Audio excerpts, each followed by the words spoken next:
ನಮಸ್ಕಾರ ವೀಕ್ಷಕರೇ, ಇವತ್ತಿನ ದಿನ ನಾವು ಜಿಯೋಜಿಬ್ರಾದಲ್ಲಿ ಒಂದು ತ್ರಿಭುಜದ 3 ಒಳಕೋನಗಳ ಮೊತ್ತ 180 ಡಿಗ್ರಿ ಆಗಿರುತ್ತದೆ ಎಂಬುದನ್ನು ಯಾವ ರೀತಿ ಪ್ರಾಯೋಗಿಕವಾಗಿ ಮಕ್ಕಳಿಗೆ ಸಾಧಿಸಿ ತೋರಿಸಬಹುದು ಎಂಬುದನ್ನು ನೋಡೋಣ. ಅದಕ್ಕಾಗಿ ಮೊದಲು ನಾವು ಒಂದು ತ್ರಿಭುಜದ ರಚನೆಯನ್ನು ಮಾಡಿಕೊಳ್ಳೋಣ. ಸೊ ಇದೊಂದು ತ್ರಿಭುಜವಾಗಿದೆ. ಸೊ ಈ ತ್ರಿಭುಜದ 3 ಕೋನಗಳು ಅಂದರೆ ಕೋನ ಎ, ಕೋನ ಬಿ ಮತ್ತು ಕೋನ ಸಿ ಇವುಗಳ ಮೊತ್ತ 180 ಡಿಗ್ರಿ ಅಂತ ತೋರಿಸ್ಬೇಕು. ಆ ಕಾರಣಕ್ಕಾಗಿ ನಾವು ಮೊದಲಿಲ್ಲೊಂದು ಕೋನಗಳ ಗುರುತನ್ನು ಮಾಡ್ಕೊಳ್ಬೇಕಾಗತ್ತೆ. ಸೊ ಇಲ್ಲಿ ತ್ರಿಜ್ಯ 1 ಅಂತ ಕೊಡಿ, ಓಕೆ. ಇಲ್ಲಿಯೂ ಕೂಡ ತ್ರಿಜ್ಯ 1 ಅಂತ ಕೊಡಿ, ಓಕೆ.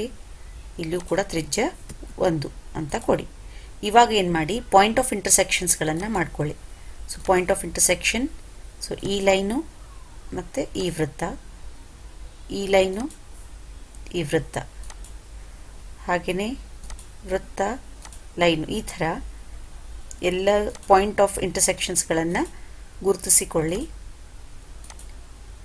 ನಂತರ ವೃತ್ತಗಳನ್ನು ಹೈಡ್ ಮಾಡಿ. ಓಕೆ, ಈ ವೃತ್ತಗಳನ್ನು ಹೈಡ್ ಮಾಡಬೇಕು ಅಂದರೆ ಸಿಂಪಲ್ ಇಲ್ಲಿ ಕೋನಿಕ್ ವಿಭಾಗದಲ್ಲಿ ಹೋಗಿ ಇವುಗಳನ್ನು ಅನ್ಚೆಕ್ ಮಾಡಿ. ನಂತರ ಇವುಗಳನ್ನು ನೀವು ಸರ್ಕ್ಯುಲರ್ ಸೆಕ್ಟರ್ದಿಂದ ಛಾಯೆಗೊಳಿಸಿ, ಈ ಥರ ಆ್ಯಂಟಿ ಕ್ಲಾಕ್ ವೈಸಲ್ಲಿ. ಸೊ ಇದು ಒಂದಾಯಿತು, ಇದೊಂದಾಯಿತು, ಹಾಗೆಯೇ ಇದೊಂದು ಸೆಕ್ಟರ್ ಆಯಿತು. ಸೊ ಇಲ್ಲಿ ಇವಾಗ ನಮಗೆ ನಾವು 3 ಕೋನಗಳನ್ನು ಗುರುತಿಸಿದ್ದೀವಿ. ಬೇಕು ಅಂದರೆ ನೀವು ಮೆಜರ್ಮೆಂಟಿನ ಸಹಾಯದಿಂದ ಮಕ್ಕಳಿಗೆ ಆ ಕೋನಗಳನ್ನು ತೋರಿಸ್ಬೋದು. ನಂತರ ಇಲ್ಲಿ ಏನು ಮಾಡೋಣ, ನಾವು ಈ ಮಿಡ್ ಪಾಯಿಂಟ್ಸ್ಗಳನ್ನು ಕಂಡುಹಿಡಿಯೋಣ. ಈ ಬಾಹುಗಳ ಮಧ್ಯಬಿಂದುಗಳನ್ನು ಕಂಡುಹಿಡಿಯೋಣ.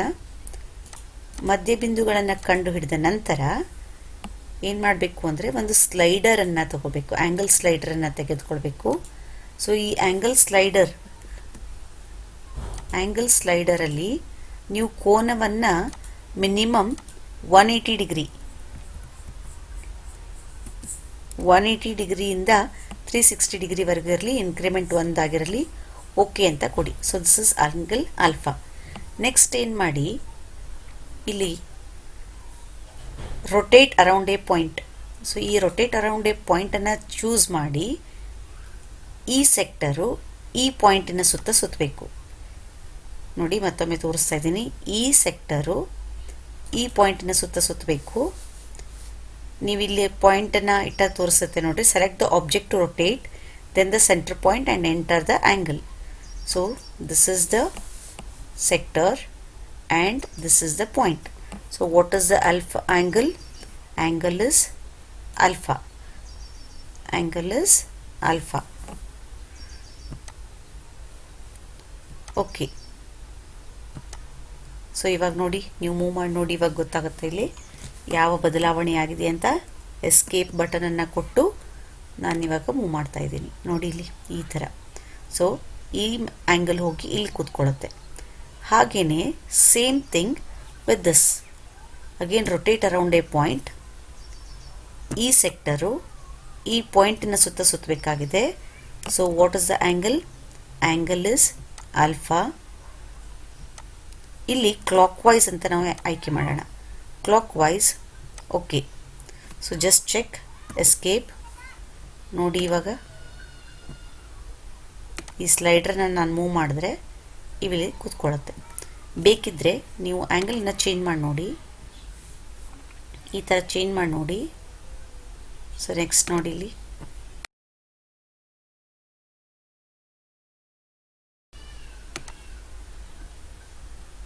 ನೋಡಿ, you can find the straight line here. ಈ ಆ್ಯಂಗಲ್ಲು ಇಲ್ಲಿ, ಈ ಆ್ಯಂಗಲ್ಲು ಇಲ್ಲಿ. ಇವಾಗ ನೀವು ಇಲ್ಲಿ ಏನು ಮಾಡ್ಬೋದು, ಇನ್ನೂ ನೀಟಾಗಿ ಮಕ್ಕಳಿಗೆ ತೋರಿಸ್ಬೇಕು ಅಂತಂದರೆ ನೀವಿಲ್ಲೊಂದು ಸ್ಟ್ರೈಟ್ ಲೈನನ್ನು ಎಳೆದು ತೋರಿಸ್ಬೋದು. ಸೊ ನೋಡಿ, ನಾವೊಂದು ಸ್ಟ್ರೈಟ್ ಲೈನನ್ನು ಆಯ್ಕೆ ಮಾಡ್ತಾ ಇದ್ದೀನಿ. ಸೊ ಇಲ್ಲಿಂದ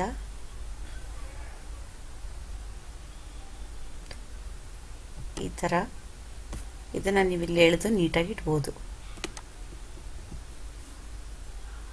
ಈ ಲೈನನ್ನು ಡ್ರ್ಯಾಗ್ ಮಾಡಿ ನೋಡಿ, ನೀಟಾಗಿ ಪ್ಲೇಸ್ ಮಾಡಿದ್ರೆ ಮಕ್ಕಳಿಗೆ ನೀವು ತೋರಿಸ್ಬೋದು. ಇಲ್ಲಿ ಈ ಮೂರು ಕೋನಗಳ ಮೊತ್ತ 180 ಡಿಗ್ರಿ ಅಂತ ಹೇಳಿ.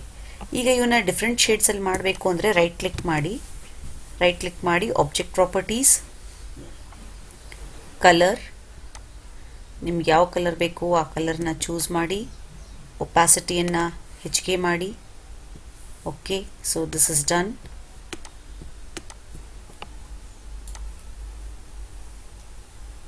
ಹಾಗೆಯೇ ಇದರ ಒಂದು ಕಲರನ್ನು ಚೇಂಜ್ ಮಾಡಿಕೊಳ್ಳಿ, ಒಪಾಸಿಟಿ ಹೆಚ್ಚಿಗೆ ಮಾಡ್ಕೊಳ್ಳಿ. Then other same thing with this,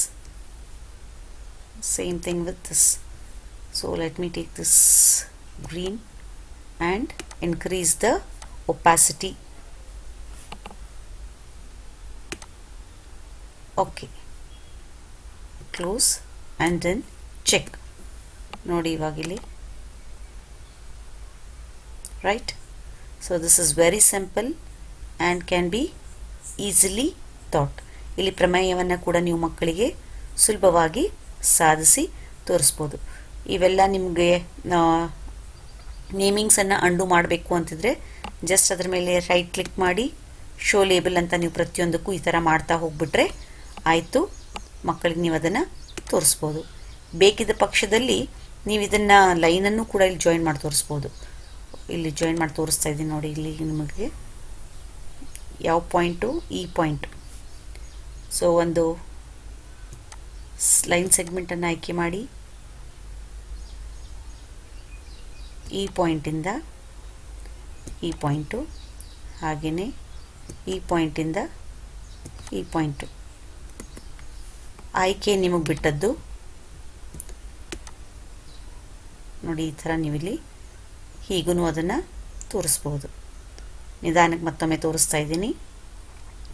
ಈ ರೀತಿ ನೀವು ಒಂದು ತ್ರಿಭುಜದ 3 ಒಳಕೋನಗಳ ಮೊತ್ತವು 180 ಡಿಗ್ರಿ ಆಗಿರುತ್ತದೆ ಎಂಬುದನ್ನು ಮಕ್ಕಳಿಗೆ ಸುಲಭವಾಗಿ ತೋರಿಸಬಹುದು. ಧನ್ಯವಾದಗಳು.